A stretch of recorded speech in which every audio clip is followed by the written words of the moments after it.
สบายดีหมู่เพื่อนหมดทุกคนมื้อนี้พวกเฮาจะมาเรียนรู้เกี่ยวกับคำถาม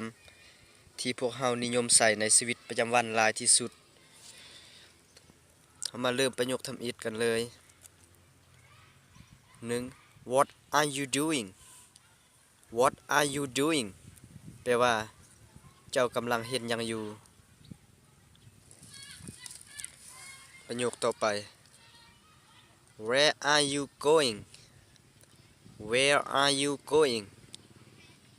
แปลว่าเจ้าจะไปไสประโยคต่อไป Where did you go Where did you go แปลว่าเจ้าไปไสมาประโยคต่อไป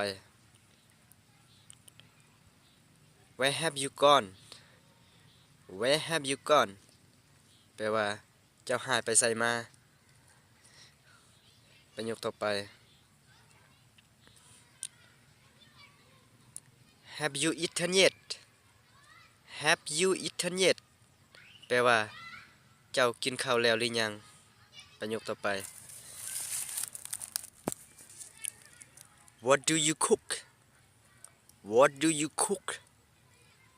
แปลว่าเจ้าแต่งหยังกินประโยคต่อไป What do you eaten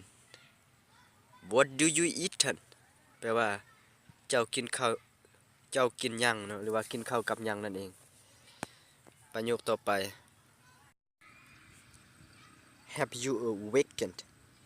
Have you awakened แปลว่าเจ้าตื่นนอนแล้วประโยคต่อไป Have you slept yet Have you slept yet แปลว่าเจ้านอนแล้วบ่ประโยคต่อไป Who are you stay with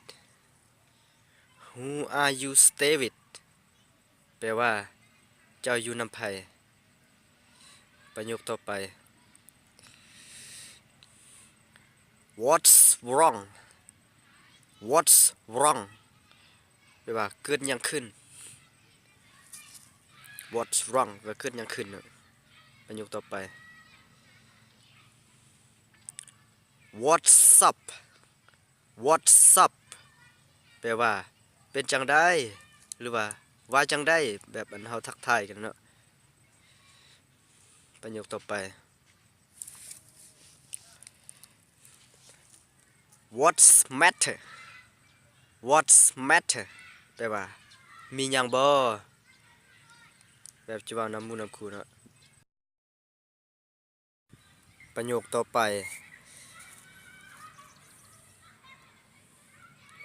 What happened What happened แปลว่าเกิดหยังขึ้น What happened แปลว่าเกิดหยังขึ้นเนาะประโยคต่อไป What can I do for you What can I do for you แปลว่าเจ้ามีหยังให้คอยช่วยบ่ประโยคต่อไป What are you going to have What are you going to have แปลว่าเจ้าจะไปกินหยังประโยคต่อไปเนาะ Can I help you Can I help you แปลว่าเจ้ามีหยังให้คอยช่วยบ่ประโยคต่อไป Can you help me Can you help me แปลว่าเจ้าช่วยคอยได้บ่ประโยคต่อไป